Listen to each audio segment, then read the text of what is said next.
I want to specially welcome you guys to this episode of Stories and appreciate you. First, to come share this very sensitive part of your life. Today, for the first time, we are seeing a male, all right, on stories, which people have been asking that. Is it only women that have stories to share? And today we have a power couple with us. And as usual, I try not to mention the name of my guest just for the sake of the sensitivity of whatever we'll be talking about. But if you know, you know. And I want to especially again thank you, for coming. And let me ask you a question. Maybe I ask you, this story you're about to share with us today, how important is it to you? It's quite an emotional story, and it's a story that I personally hold very, very dear. This is the first time that I'll be getting to talk about it completely, and And you too. Yes, it's emotional. I feel it will touch me. I don't know how it's going to end. I feel it might touch some emotional part of me because this is the first time I'm sharing it publicly also. Particularly as a couple. Yes, sir. All Yes, right. sir. Please, let's have you. all right. So this story particularly is about how we've suffered pregnancy losses, and it's not just pregnancy losses. I would call it child loss, because once fertilization takes place, it's as good as though the child is there, because people sometimes feel like, but the baby is not born, why should you feel this bad? But the truth is, for a woman especially, the moment conception takes place, yes, it is from that moment that you are aware that you have a child going on inside of you. And I remember that when we first got married initially, we planned that we were going to wait a little while, but then Abigail came, and she touched, like, I perceived the joy of being a mother merely by taking care of her, and that really moved me to want to conceive immediately. And God so good, the moment we said we were ready, we tried, and the baby came the exact month, and we were so happy. I remember sharing with Pastor Mimi, and the joy that night. There's no amount of money that you can pay for that kind of atmosphere and joy that we felt that night. And 7 weeks into the pregnancy, I just suddenly start to bleed, and I was shocked because I'm a nurse, and I know that if a child was going to bleed, it should have been at the implantation phase. So the blood should not be now. But I remember that called you, and you told me to stop all activities and take a rest for that season, of which the bleeding stopped for about 2 days. And after 2 days, it started again. Then I reached out to a gynecologist who advised that I start a progesterone supplement, and he placed me on complete bed rest. So for the most of my first trimester, I was on bed. It was just bedroom and the bedroom. I wasn't allowed to go anywhere. That alone was very traumatizing for me, because the fact that I had to lay down at least 20 hours a day. So that was already, like, it was already moving me in a way that I did not expect. And the whole first trimester went on like that for about 8 weeks. I was, like I said, I was on complete bed rest. And then we entered second trimester. Oh, thank God we didn't lose the baby, and here we are. And I was going for antenatal, regular antenatal visits. And let's say I was supposed to go and get the baby things on Friday of this said week. And on Wednesday, I perceived that this baby is not moving as the baby used The to. Wednesday of the Friday that you ought to go get Get the the baby baby things things, yes. was when you noticed. Yes. That was how many months were you were pregnant were you at that point? I was 24 weeks. 24 weeks should be, that's 6 months. Yes, I was 6 months back. That's 3 months to go. 3 months. That's you were at the end of the second trimester. Yes.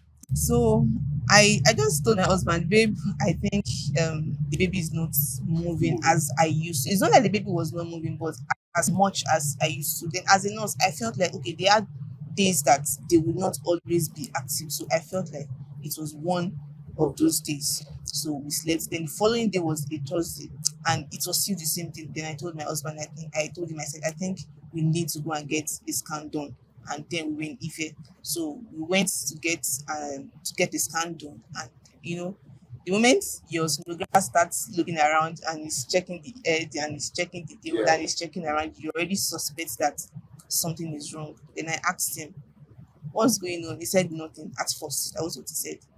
And he kept looking. He said, "Okay, this is the head of the baby. The heartbeat is supposed to be here, but I am not seeing the heartbeat." The moment he said that, it was as though my own heart sank at that instant. And whatever happened 2 hours after, I may not hold a proper memory of it because it was as though life left me myself. Then I told him, check again. He checked. Check again. He checked. And it was at that time I knew that, okay, something had happened. And we have the call through to you and you prayed with us. But one thing I didn't mention initially was when I conceived at first, I was praying to God for a word for the baby. And he gave me Exodus, I think Exodus 20, that none shall be barren among you and none shall lose her young by miscarriage. Then I kept querying God, okay, why should this be a word? Why should there be a subject of miscarriage in the word that you are giving me for this particular child? So that day I remembered that word, but I was too broken and too weak to even contend with that word. And I don't know if you remember very well, when we called you, there was a rush to just go and get the baby out, even when you wanted us to hold on and be prayed for, because I was scared of dying a second time. That was the word I would use. If I had let my faith high and the baby didn't come, so the getting broken again. So because what I felt at first was too much for me to bear, and I didn't want to feel it a second time. So I would rather let it go than just run with the word at that time, truthfully. So I we left for Ibadan that same day, and we went to the hospital to go and see the doctor. Before we left home that day, myself and my husband broke bread and we said the word of prayer together, and then we went to Ibadan. But at that instance, I was already giving up. I was already accepting that, okay, maybe this is God's will for me. Maybe that was why God gave me this word and all that. Then when we got to Ibadan, the doctor did, initially when it happened, when we did the first ultrasound, I cried, but it wasn't the cry. So when we got to Ibadan and we had second ultrasound, and the doctor said the baby is gone and she would have to be induced to breast this baby. It was as though the reality of what happened now like dawned on me, and I wailed. There is crying and there is wailing. There's hurt and there is agony. Yes. So I was in serious agony. I cried.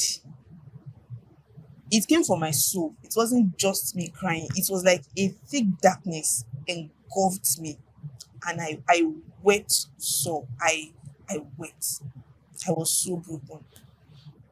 I was so broken because we were three that were pregnant around that time also. So I started asking questions like, why? Why must it be me? I felt incapable as a woman. I felt like I didn't When have. you belong to, let's say, a circle that three women who got married around the same time, got pregnant around the same time, two will go on to birth, Yes, and here you are yes. carrying a dead baby in your womb. Where did that leave you? It didn't leave me well at all. I moved from sadness to bitterness because I felt like there was something that they were doing that I probably did not. Just started blaming yourself. I started blaming myself. I felt like I'm carrying a dead child inside of me. There was this psychology, like something is dead on your inside. You are carrying a dead child. I didn't feel like a woman enough. I felt like that was what made me a woman. And because that wasn't going to happen, whether or not I gave birth to another child, at that instance, I felt less of a woman. I felt less of a woman. And I blamed myself. I started apologizing to the baby. Oh, sorry, mommy didn't have what it takes to birth you. And it really left me very broken. Then we asked for more time from the doctor to go on. Okay, let's say pray some more. Then we'll come back the following day. And then we went home that night and we were with Pastor Mimi and we had a worship session that night in the house. And that strengthened my faith a bit, but I wasn't ready to go through the emotional turmoil again. So even though my faith was strengthened, I just felt like, okay, God, I can let this go. You can give me another one. Then the following morning, we went back to the hospital and we were going to have induction. And I think that part was one of the most difficult parts for me because I was in labor for over 13 hours. Now, you got induced and you had to be in labor for over 13 hours with the awareness that you're about to bet a dead child. Yes. So there was no joy that was set ahead of me. There was no joy. And that made me even weep some more. I think before you continue, let me say something right there. Because I feel we are on the same page at that time. Because I think when I called the first scan we did at Ifede, I called, I think you can remember, I burst into tears on phone. On phone, yeah, you were crying. I was crying. Yes. And you are surprised that this is the first time. I'm hearing you cry. Right. And that's the first time. I think the first time I cried like that was when I was 6 years, 7 months. That's when I lost my mom. That's the first time I cried. Then I didn't really cry because I didn't understand what was happening then until when I was 10. I found myself living with some people. I found out I'm the only person. I found out that my dad can't communicate. So that was when I locked myself and I wept. I can weep for like sometimes 2 months straight, every night. They would thought I was asleep because I was free. There is no one I can call, this is my blood. It affected me so much. I can't trust people because I was like a one-man before. That was the last time I remembered I cried so much like that. So fast forward to when I got married, I saw someone that I loved. So then we conceived. The baby is so real to us, so much that we even have the name of the baby. Yes. I think a month or two, that's when God gave us. Yeah. So we're already calling the baby's name as 1 month old then. I say, Mommy, this and that. So when that happened, I first felt that this same thing is happening again. This is the first time again I feel I just lost someone dear to me. Again. And that's why the tear that came that day was not what I planned. It was something that just came. And I remembered again. And when we came for the evacuation, what was going on within me was I've imagined as a man, I've been praying. I pray for my baby in the house every day. So I've imagined, okay, my wife will be at the labor room and I'll be somewhere trusting God, praying. But I couldn't pray that day. Like the way every husband stays as a pastor. You know, that moment when your wife is in the labor room, there is the anxiety, there's the prayer, but much more, what is beautiful is the joy that you are about to meet a child that is your blood. But watching your wife in labor room for 13 hours, knowing that you are not about to meet a child. I was just there. I was crying with her. And not because I think at some point I feel she said something that she felt that she's not a woman enough. I felt that I was blaming myself also that I wasn't doing enough as a father. Is it that I'm not protecting? Am I supposed to have? Is there a way I could have avoided this? I was just asking myself different questions, and as at that time, the devil kept suggesting different things to me because where I came from, it's not something I can even tell them. Till now, they didn't know anything. like that happened. Till now, nobody in my family knows that this happened. Wow.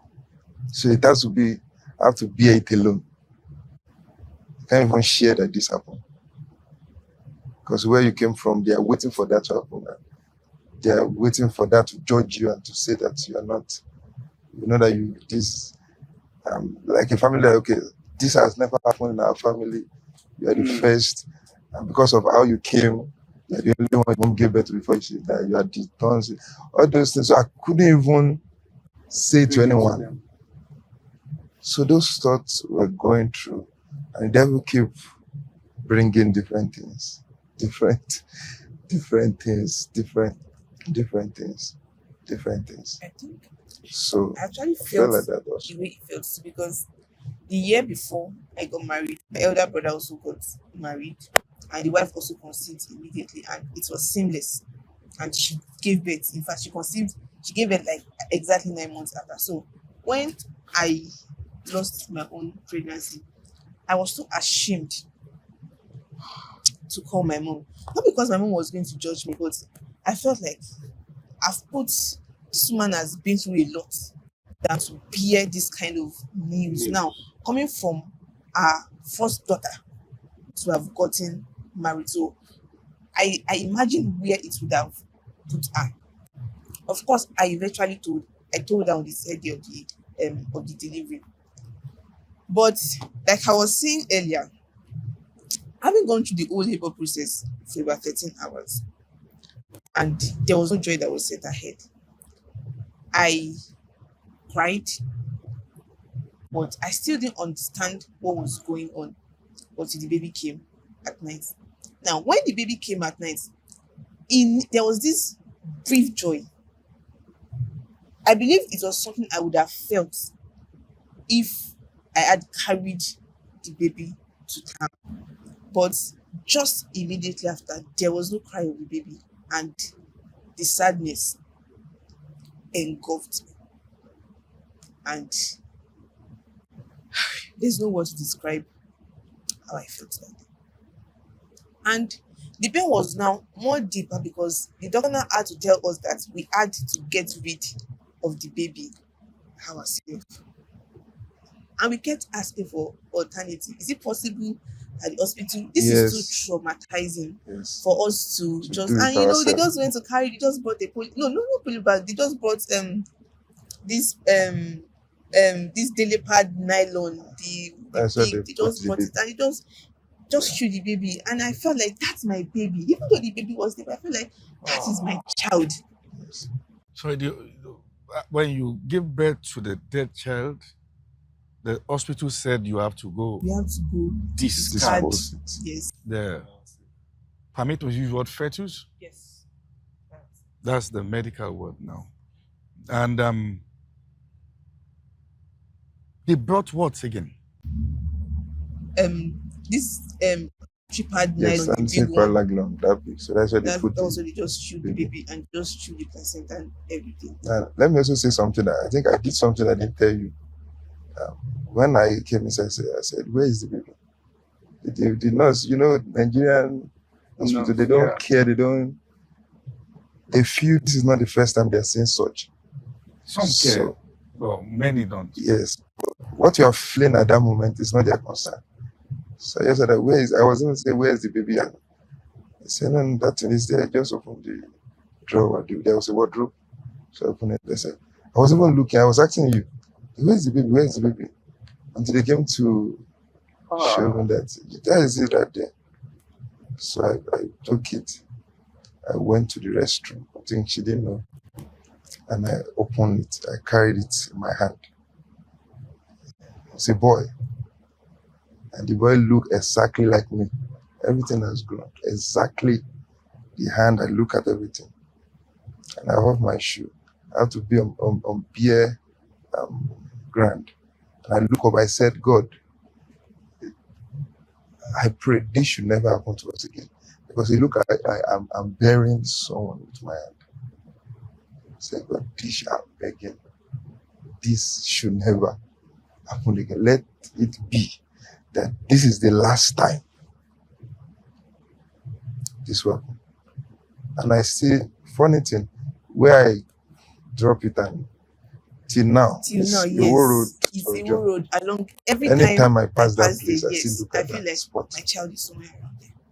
In fact, initially when it first happened, it was very traumatizing going through that area because I felt like my baby is somewhere, and Even though road that's by past the there at the now, roadside, just chew it but inside. It I was still always, sometimes I'll be looking for the place and say, yeah, this is that place. there is no day that I pass. We just chew Yeah, it. there's a bush, that's where you're at. We now have to do it Just, quickly so that people will not just chew it there. I'm in And trouble. leaving the hospital, everybody knows that you were pregnant now. Leaving the hospital and not going home with a child is another kind of pain entirely. And when we went back, we took a lot of time in Ibadan before we went back to our own house in Ife. And when we went home in Ife, I thought I had already healed and moved on until I had a reason to go and get something outside that day. And I wanted to go and get something, and I was looking for clothes. I was practically wrapping clothes and putting clothes inside the top I was wearing. And I told my husband, I said, of all the things that I expected to feel after this pregnancy loss, shame is not a part of it. I was ashamed. It's the kind of shame that I would have felt if I was caught stealing. I was ashamed. I was so ashamed that I would rather go out with clothes wrapped under my top than to have to answer anybody's question of where the baby was. Most times I would go out like holding my clothes in this manner so that they would think that I was still pregnant. And I don't know why, but it was for me it was a very shameful experience. It was very I felt very ashamed. The funny thing again was now that after about a week of the whole procedure of the whole give birth to baby, I started bleeding again. It was I was particularly like bleeding huge clothes. And when you're already healed and you just feel like let this face just go already, Yeah, and something just started. brings it back. Okay. In fact, I think 2 days after I gave birth, I started lactating. So there was something to always remind me that I was That's supposed to be carrying a child. And I lactated for 13 weeks.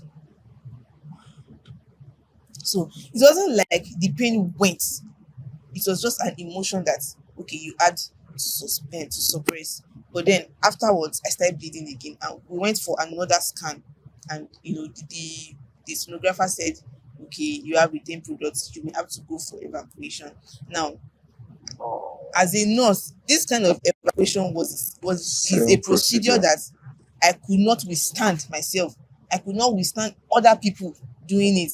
If I thought I have participated in this procedure, all my nursing career, it would have just been once. Now, I had to be subjected to that same procedure, and it felt like I got broken all over again. And I went in for the procedure, and Second time. I even feel the procedure took a toll on me than the First induction one. and the delivery itself again, because it was painful. And I think that is what led that to something that happened after that period. We have different people that called us for naming ceremony that we couldn't attend. I remember, our neighbor gave birth. The same compound. My wife couldn't go I and could not go. couldn't greet them. I could We not left to another place. At that time, I think it was the first one you went for is Didi. Yes. Died. That's the first since that time. In fact, She couldn't go when to any. when the one of us, I said we were three that were pregnant around the same time. When one of us was going to give birth, I was present at her birth, and I had to be there for her. And being there for her and knowing fully well that we were just 2 weeks apart, knowing fully well that this could have been me eventually. And the funny thing was, after we lost that baby, we had to wait. Yes. In fact, when we lost the baby, I was rushing to conceive so that people would not know that I have lost a baby before I began to show signs of pregnancy. again. Yes. And the funny thing about people is they don't even know what you are going through. So everywhere you get, Yes. they are not even paying attention. Yes. Yeah, mommy I twins, remember mommy someone twins, said mommy to me, twins. I think it was we did the evacuation on Friday. Yes, It was I the was. Saturday in church. Yeah, I So was back in outside, church. people were there, people were. So I won't mention the name. One of our pastors just came to me because his wife also was pregnant. So together, so we talk, we gist about. So he just wrote, people were around us. He just said it. I said, this is our wife. Oh, that because he didn't know anything. We not told him that this is our wife. Don't even know how they do it sometimes. Their The stomach stomach will be is big. big, and Sometimes the stomach will sometimes the enter stomach inside. is I don't know how down. they do that. And I think having to deal I with the just side dogs whisper. afterwards was not something that I was mentally prepared for again, because mommy twins, how are you? And now the moment the smack began to come down, obviously people did not even know whether to call you mommy twins or to ask questions and ask what is going on around that time.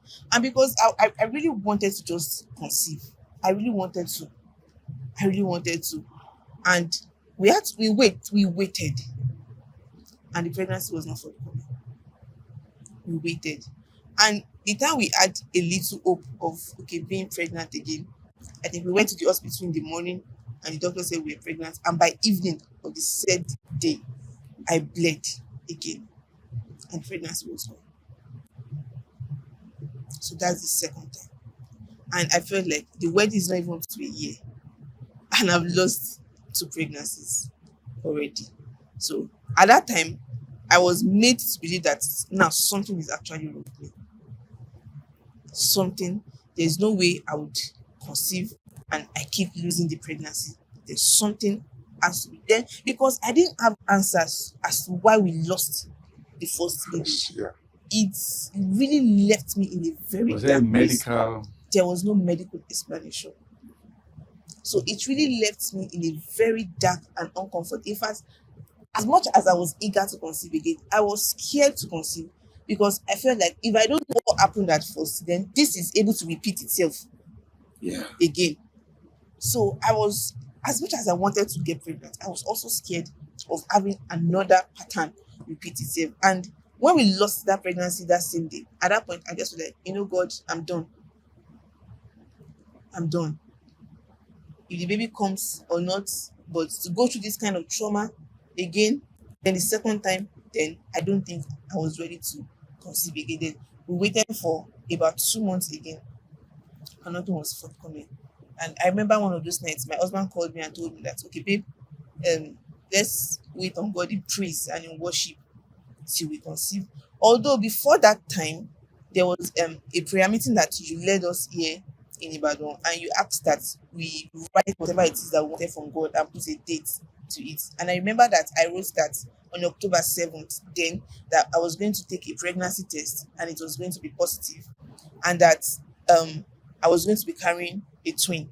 I asked for a boy and I asked for a girl as a compensation from God. And truthfully, while we were doing the whole worship session, I conceived on the said day that I had told God that I wanted to conceive. And I was just so happy, but there was this fear of what had happened before. Now, not just the pregnancy loss, but the whole first trauma of the first trimester that I have experienced in the past. So that fear was also there again. And I remember I locked, my husband was sleeping that night. In the middle of the night, I just left the room, I locked myself, and I wept bitterly and told God one thing, that if you know that you are not going to keep this baby for me, just take it. I'm not, at this point, I am not particular about just giving birth again. But if you know that this child, I would go through the same stress that I went through, then just take the child. I don't want it. And 6 weeks into the third pregnancy now, I began to bleed again. I began to bleed again. And at that point, I just stood. I remember, it was in the church on a Sunday morning. And I went to the toilet. I sat on the toilet seat. Yes. The way the blood poured that day, I'm very sure I would have lost up to, let's say, 300 or 500 ml of blood sitting down, because it wasn't stopping. And blood kept pouring. In fact, I had concluded that morning that I already lost the baby. At that point, there was no ability to feel pain again. It was gone. But I think the words that had prepared me in the times that we were waiting, as much as I was telling God at that time, okay, now I'm done in the toilet, I'm done, the baby is gone. Those words began to like just shoot up in my spirit. Then I picked my phone and all of the scriptures that I had fed my mind with began to come again. Then I began to speak those scripture. I began to speak those words again. I didn't even tell my husband until we got home that day that, babe, I'm bleeding again. And I spoke to our doctor and he recommended the same medication he did then. And I just told God that this is the level of my faith. I'm going to use this medication not because I know that you are able, even without medication, but this is where my faith is. I'm going to use this medication and I trust that it is going to work. But the contrary to the first time we lost the pregnancy, now I was using the medication and I was bleeding every single day. In fact, I bled every day for the fourth trimester. Every single day, I bled. The funny thing was, when we went for the first ultrasound scan for now this third pregnancy, there were 2 gestational sacs. For this particular one. For this particular one, there were 2 gestational sacs, but one did not have a fetal pool. For those who don't understand what that means, is that once a woman is pregnant, the sac is where the should I use what fetus now zygote is, and 2 means that you're expecting twins, and one did not have a fetal pool, of which it could, maybe before the next time we could have gotten it. But at that instance, I truthfully didn't have the faith for it.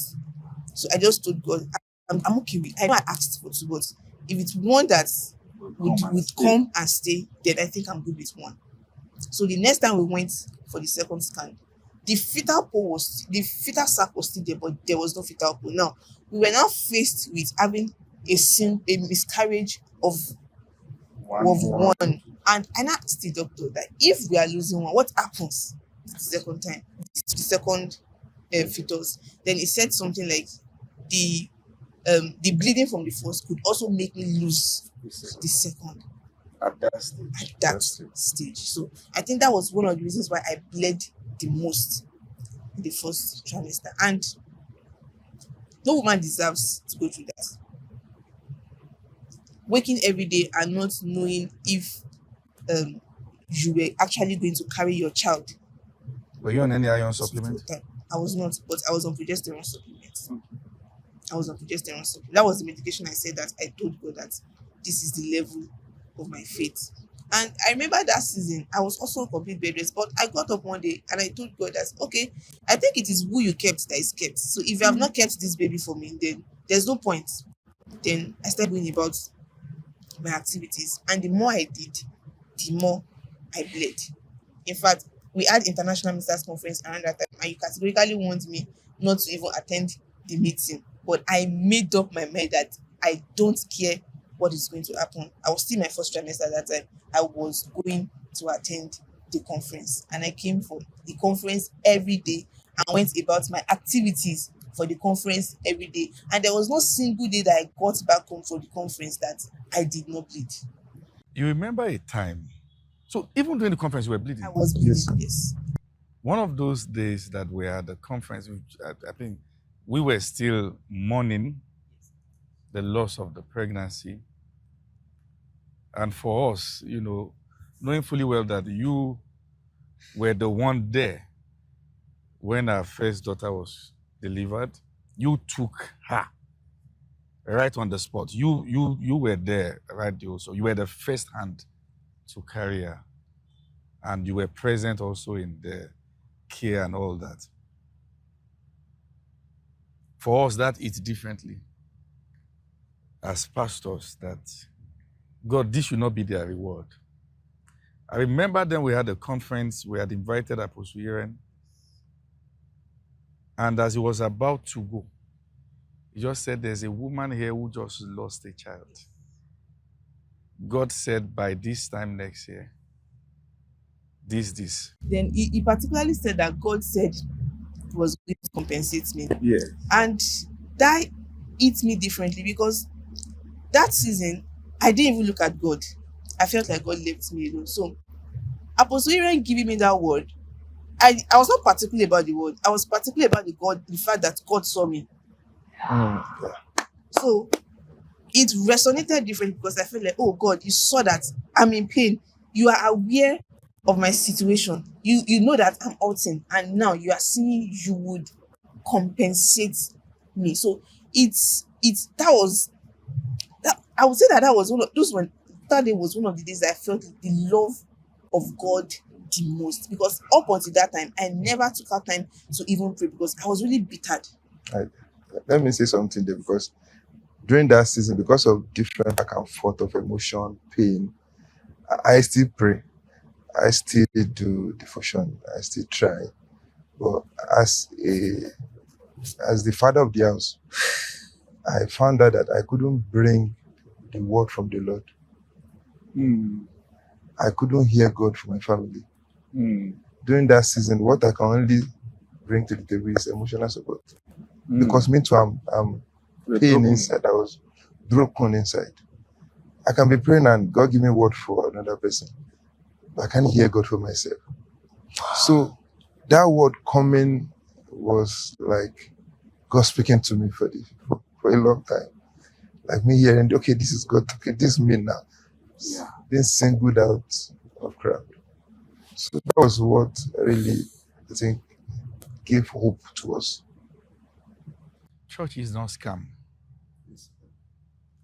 God, there's a God who sees. We call him El Roy. The God who sees me. He knows our deepest pain. He knows our deepest cry. And is finding every means to help us. Even though I said that I didn't really particularly come to God, there was another expression of God's love that I saw that time. The scripture when you walk through fire, I will be with you was literal to me because as much as I wanted to, there's a kind of sorrow and darkness that if you give yourself in, you may never be able to return from it. Yes. Yeah, it's like a tunnel that had no end. But I literally found that like God was carrying me. I cannot put it in words, but it was too real. I knew God was just with me. One of those days now, the last pregnancy that we conceived, I started bleeding at home. And I just stood up and I just called the doctor and said, you know what, I'm coming today and let's just get this out. I'm good. I'm tired. And I was going and I was really talking at God and I was like, I've prayed, I've done this, and I was angry, like, okay, God, I'm ready to let go. Or it's those situations where your mouth is saying something, but your heart is saying something else. And I saw God, strengthening me from inside. And as I was talking back at God, and I was like blaming God in my words, I saw God gave me like prophetic words. So more like it was a move of the spirit for me. Then I began to make proclamations. Then at that point, I was in the middle of the road. I stood and I spoke to my body and spoke to the baby and said, this was the exact thing I said, that even if the last drop of blood in my body comes down, this baby, I am going to birth you. And it was at that point I knew that my faith was going to produce that result. Come again with that. That's so powerful. I said it was at that point that I knew that my faith was going to produce results. Got there. I got to that point. And one of the steps that I took was I observed that seeing the blood was one of the major ways that fear was coming. So I changed. I stopped using perineal pad as prescribed and changed everything I was wearing to what would not show me that there was bleeding. But it was at that point that I knew that no, this baby, I was going to have it. Although there were threats, in fact, there was a particular day that the baby did not kick out, that I deliberately did not tell anybody. Or then the fear of it was as the exact week that the first one happened. Yes, 24th week. Yes. And a whole day the baby did not kick. In fact, we were not around. My husband was not around. We had apostolic meeting in Ife, and I was the only one. at home. And I told myself that I would not panic. Yes. I would not panic. And also, I think another thing I learned through that season was that when we're in pain, sometimes we also bring God as if it's part of those that is bringing the pain to us, who is afflicting us. So because I put myself in that shoe, I couldn't hear God for that baby. So it was when I didn't know that it was that long. It was when I concluded that, God, you are not part of this. You are not part of this. You are good. You are faithful. You are loving. You have our best interest at heart. This is the devil working. That was when God spoke to me. I told my wife, I think she was about to go to hospital that day. I can't remember, maybe for another checkup or something. So I told, we're still at Apostle's house. So I told her to go. I'm not following her. I have to stay. And God asked me, I think I prayed. God just said, pray. I said, for how long? I didn't know. I was just praying like a madman. It was after 10 hours. God asked, speak now to this baby. Because I found out that if I didn't separate God From the situation. from the situation, the same thing is already tending to happen. You got to the point where you are to say, God, you are good. Whatever this is not you. Because you can't get God to help. It's a present help in times of trouble. That help doesn't come if we feel it caused the trouble. Yes, sir. So we're not even looking up to him we're just doing everything medical, just because we're in pain. Different things are happening again. No, I saw you cry and it broke me. Speaking with her on the phone, I saw her cry and it broke me.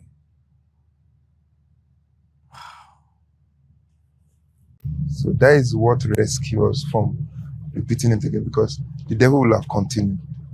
Then another thing that really helped us, now me again in particular, that season was accountability.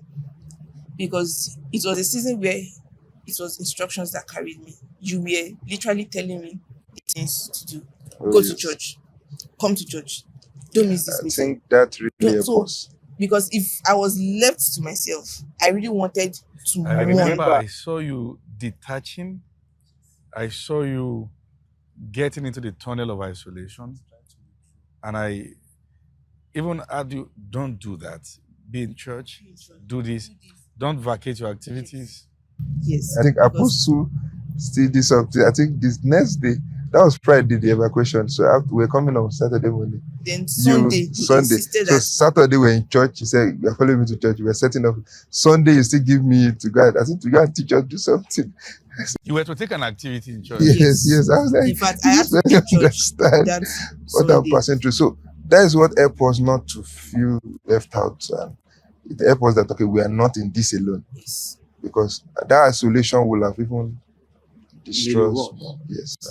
And I saw that the devil was really going to bring me in, because even with the instructions, I'm a deep thinker, so I still sank. But if the instructions did not come, it would have probably taken me completely, because I still Yes. sank. I still sank. And those days, they are not stories we share now, but those days were the darkest days of our marriage. I think I was telling my wife, I said, our marriage looked like we have spent 10 And years yes, in that 1 year. period, it felt like 10 years had passed. Different things that I've heard that just, if you are not in the shoe of another person, what happened to that person, you might just see it as a normal thing that happens. So you just say, okay. So the first time I said, this, I've read about this, I've heard people who just go and say, don't worry this.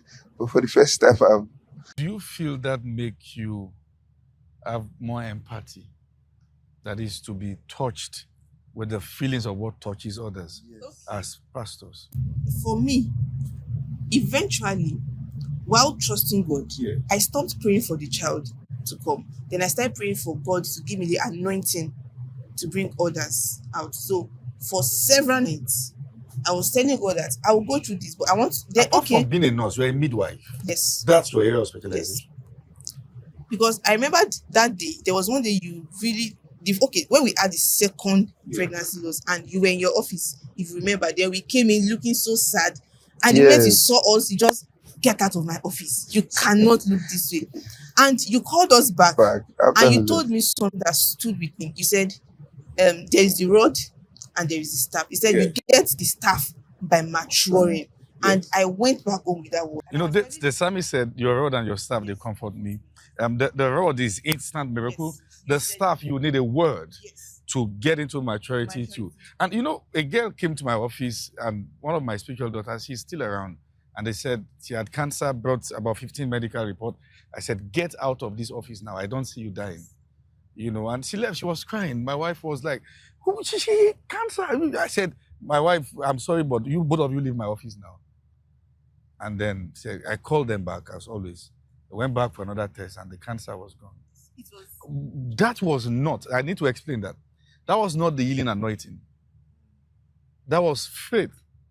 I needed to detach their mind from the report.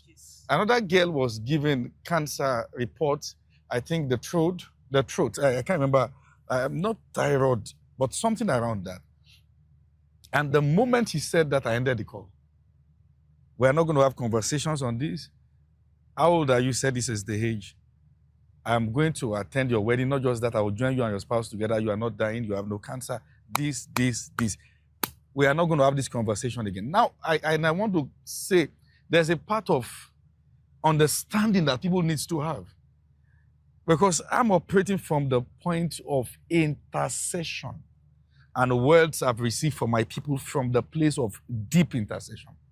You know, because if you don't have faith and you just copy and paste, you may have losses. You know. But I remember that day I said, don't get out of my office. That Yeah. event made me to go back to God in prayer and said, I know I'm going to come out of this, but I don't want to come out without a staff for others. You need a word. I need a word for others. I have to be able to bring many others out. And you know, for the first time, someone else had similar case, and I was able to navigate and help the person through that season up until conception. And I was glad. Eventually, I was glad. So that is one of the joy that I came out.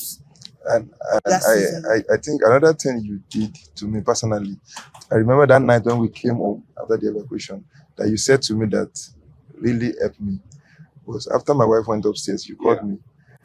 And for the first time, because I'm a pastor, you does well.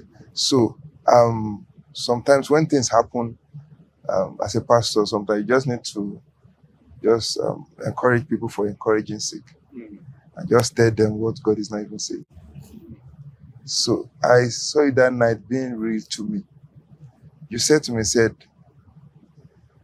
Video, I should be frank with you. I don't know why this happened. And that really, I said, I don't know I why. have no answers. I have no idea. I have no answer. But I know there is something God is up to. I can't say what it is. But if you can put through this, you'll be mature. That is the word. So I was like, okay, that was when it dawned on me, okay, there's something where I was just like, okay, life is happening to us. And you came out to read to me. Because sometimes you just say, no, let me say it to you, but I'm more alone. Just take it, God brought it, just take it like that and accept it. And the reason why I said that, because she carried her first daughter right from the womb. And, you know, for me, throughout that season, it's always been a prayer of, God, you compensate them. So the actual fact is, what happened to you, I felt it was a slap on my face. In fact, yes. After that time, I think if you remember, I had a conversation with you and I had to be, okay, now this is my father, let me talk. Yeah. And I told you something that I said, my life is not hidden for you. In fact, I practically pray to God that if there's anything I'm doing wrong, just reveal it to him. He's my father. Then I began to ask you questions like, well, how come you did not see this? It made me even query my submission in the house. Now, not like I don't see you as a father, but I felt like so a part of my life could be hidden from you. So it left me in despair. Yeah. It left, and I had to come to you that day, and I remember asking that, but I have always told God that lay my life bare before this person. Lay my life bare. So that even really now puts me in a very fearful place, because now this is the person that is my covering. He did not even see it now. So where does that leave me? So that really it left me in a very fearful and a very vulnerable. How did you come place. out of that? After you literally saw me through, and even though Apostle Uriah gave us a word that really like stood out at that time, But the process you of coming came- out, there was was you a and word Pastor every Mary. time, whether through conversations. Sometimes you just pick your phone and and just call us call, randomly. how are you? And I say I'm fine, and you just say no. When I'm talking to you, you don't tell me you are fine. What So is it's going been- on? Then you are able. It was the word was coming. So I saw that even at that, my word was still in your mouth. So it was those words that literally just Take saw us us through. And I brought think us sometimes, let me confess to you now, because there are some things I did then that it was not because I was clueless. I don't know what to do. I'm in pain. I was angry and everything. So it was Apostle that would call me or Pastor Mimi, go and do this to your wife. Go and do this. Get this because of the atmosphere. Because as at that time, the atmosphere in the house was so it was tense. darkness. It was thick Leaving darkness. church, going home together, because two of us were in together. So it was Apostle that called me. In Where are you fact- now? He said, I'm the junction of our house. Get something along with your The truth is, for your wife. the truth is, if some other homes are not careful, this activity, this pregnancy loss is able to tear a family apart completely, because it just comes with its own pain. So everybody sometimes is lost in their own pain. He was hurting. He also lost his child. I was hurting, but I feel like I'm hurting more. But in a real sense, we were both hurting. We had both lost our child. We had both lost. Okay, now three babies. So in all, we lost 3 babies. The second twin, the first one, the second one, within the space of a year and a few months. In the space of a year, a few months, and no, it was a lot. It was a lot. It was a lot. It was a lot. How did you heal? I think the process of healing, I think it started when, for me, fully now, I think there has been a little pieces of me coming out and getting over it. I think it started when God granted us Kara. That's your daughter now. Yes. That was when it started. That's when it looked as if everything God has spoken, the consolation, the hope, now we can handle it. Wow. And it looked as if God compensated us. Although for me, the point I began to heal was the point that I saw that there were 2 gestational sacs. Even if my faith did not carry the second one, it also goes on to prove to me that God hears me. So it really boosted my faith that I could ask God, not even now in the area of childbirth, in other, because in my own family, nobody ever even conceived to. So if I had told God I wanted to, and now he heard every bit of what I said, and that brought me first to the place of rest. Now there is nothing that I am doing that God is not seeing. Now there was the consciousness that I was in God, because when we first lost the baby, there was a consciousness that the devil showed to me, like I was not in the sphere of God. So one of the things that now subsequently God revealed was that I am seeing you. My eyes is on you. I'm the God who sees you. Sees you. Yes. So my healing started the moment, even though we did not carry the 2 babies. I still feel, whenever I remember that I still feel as much joy as I would have. So my healing started from that point and onwards. and seeing God all the step of the way. Yes, Lord. Awesome. May I ask the last question? If there's a father or a man watching this program right now who is currently hurting or the pain of losing an unborn child, you carried these fetus in your hands. I remember you reached out to me and said, the child looked just like me, like you now.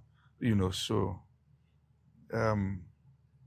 if there's a word you want to tell that person, what will it be?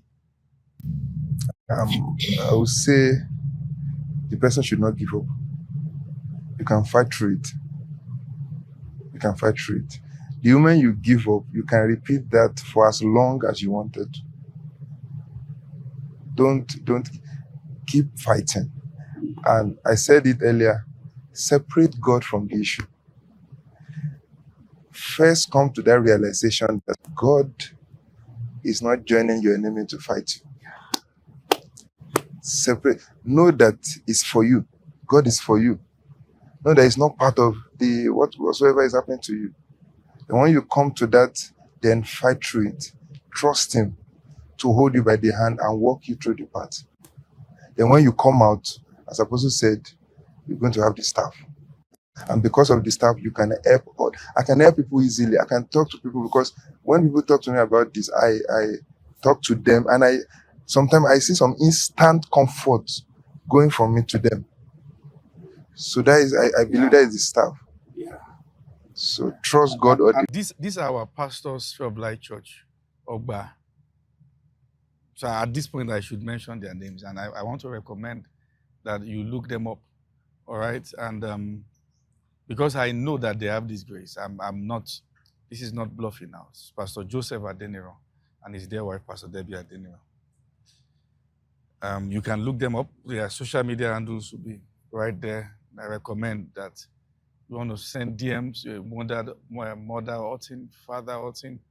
I recommend that you reach out to them at this point and also follow them to see what they are doing. They are doing amazing work with couples, and I saw that heart that they have for these people. Another thing I want to say is that as a father, because most time our culture has leave us in a place where as a father, you are not to project your emotion. So one of the things that helped me is that I was being real to myself. Yeah. I think my wife saw me for the first time crying. I was actually willing, You were.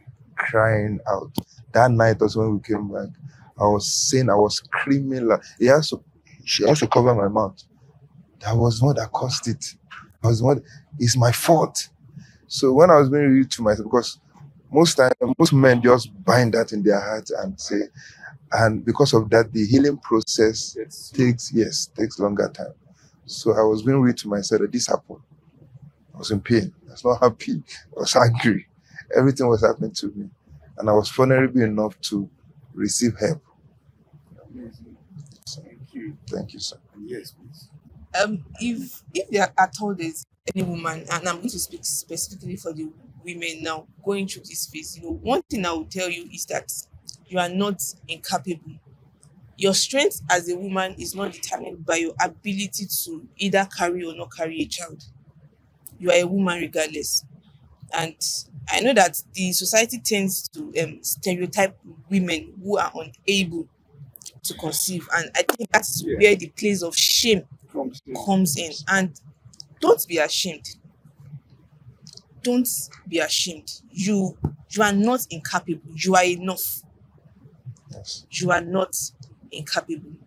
Whether you've lost one, whether you've lost two, whether you've lost three, whether you've not even conceived at all, it does not make you less of a woman. Your purpose and who God has called you is not determined by how much children that you are able to give birth to or not.